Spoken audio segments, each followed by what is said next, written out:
Continuous ആയിട്ട് മഴ പെയ്ത് കഴിഞ്ഞാൽ സോളാർ വാട്ടർ ഹീറ്ററിൽ നിന്ന് നമുക്ക് ചൂടുവെള്ളം കിട്ടത്തില്ല. അതിന് ഒരു സൊല്യൂഷനാണ് ഈ ഹീറ്റിംഗ് കോയിൽ എന്ന് പറയുന്നത്. ബേസിക്കലി ഈ ഹീറ്ററിൻ്റെ അകത്ത് ഒരു തെർമോസ്റ്റാറ്റ് ഉണ്ട്. ഈ തെർമോസ്റ്റാറ്റ് 65 ഡിഗ്രി വരെ ഇതിൻ്റെ ടെമ്പറേച്ചർ മെയിൻറ്റെയിൻ ചെയ്യും. നമ്മൾ ഈ ഹീറ്റിംഗ് കോയിൽ ഇതിലേക്ക് കണക്ട് ചെയ്യുക. അപ്പോൾ ഈ ഹീറ്റിംഗ് കോയിൽ വളരെ ഈസി ആയിട്ട് നമുക്കിങ്ങനെ പ്ലഗ് ആൻഡ് പ്ലേ ആയിട്ട് കണക്ട് ചെയ്ത് കൊടുക്കാവുന്നതാണ്.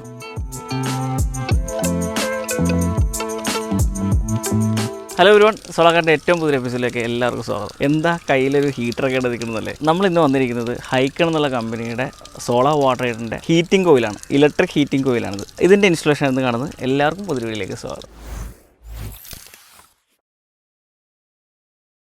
ഫ്രണ്ട്സ്, അപ്പോൾ നമ്മൾ കഴിഞ്ഞ വീഡിയോയിൽ നമ്മളൊരു വാട്ടർ ഹീറ്റിനെ പറ്റി ഡീറ്റെയിൽ ആയിട്ടുള്ള ഒരു എക്സ്പ്ലനേഷൻ കണ്ടു. അപ്പോൾ ഇന്ന് ശരിക്കും ആ സൈറ്റിൽ തന്നെ നമ്മളൊരു ഹീറ്റിംഗ് കോയിൽ ഫിക്സ് ചെയ്യണം. കാര്യം മഴക്കാലത്തൊക്കെ ഇവിടെ പ്രായവരുണ്ട്. അപ്പോൾ അവർക്ക് ഹോട്ട് വാട്ടർ ഒരു കൺസിസ്റ്റൻസിയിൽ കിട്ടണമെങ്കിൽ നമുക്ക് ഉപയോഗിക്കാൻ പറ്റുന്ന ഒരു സംഭവമാണത് ഇലക്ട്രിക് ഹീറ്റിംഗ് കോയിൽ. ഇത് ഒരിക്കലും ഒരു മസ്റ്റ് ബൈ പ്രോഡക്റ്റ് അല്ല. നമുക്ക് ആവശ്യമുണ്ടെങ്കിൽ മാത്രം ഉപയോഗിക്കാനാണ്. കാര്യം എന്ന് വെച്ചാൽ നമുക്കിപ്പോൾ ഒരു വർഷത്തിൽ ചിലപ്പോൾ ഒരു 5-6 തവണയായിരിക്കും നമുക്കിത് ചിലപ്പോൾ ഉപയോഗിക്കേണ്ടി വരിക. ആ ഒരു സമയത്ത് പോലും ഹോട്ട് വാട്ടർ ഡെയിലി ഉപയോഗിക്കുന്നവർക്കാണ് ഇതുപോലുള്ള ഹീറ്റർ ഓപ്ഷൻസ് ഉള്ളത്. ഇത് അറൗണ്ട് ഒരു 3500-4000 രൂപയാണ് ഇതിൻ്റെ കോസ്റ്റ് വരുന്നത്.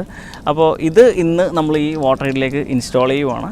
അപ്പോൾ അതിൻ്റെ വീഡിയോ എങ്ങനെയാണെന്ന് നമുക്ക് നോക്കാം.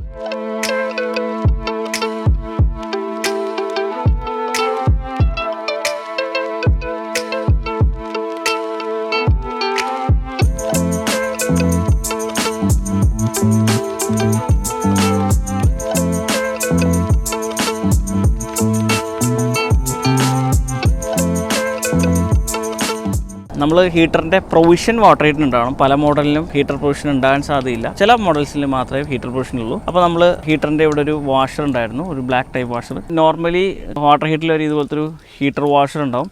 നമ്മൾ ആ ഹീറ്റർ വാഷർ റിമൂവ് ചെയ്യുന്നു. നമ്മൾ ഈ ഹീറ്റിംഗ് കോയിൽ ഇതിലേക്ക് കണക്ട് ചെയ്യുക. അപ്പോൾ ഈ ഹീറ്റിംഗ് കോയിൽ വളരെ ഈസി ആയിട്ട് നമുക്കിങ്ങനെ പ്ലഗ് ആൻഡ് പ്ലേ ആയിട്ട് കണക്ട് ചെയ്ത് കൊടുക്കാവുന്നതാണ്.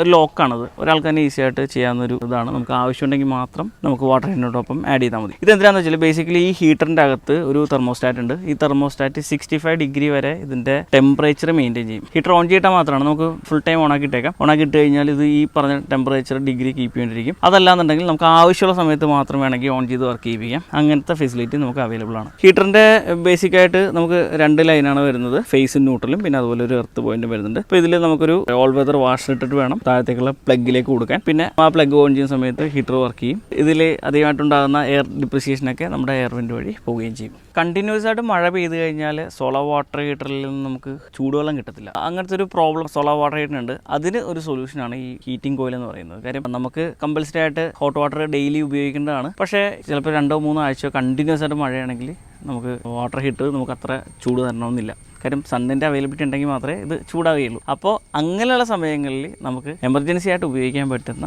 ഒരു സിസ്റ്റമാണ് ഈ ഹീറ്റിംഗ് കോയിൽ എന്ന് പറയുന്നത്.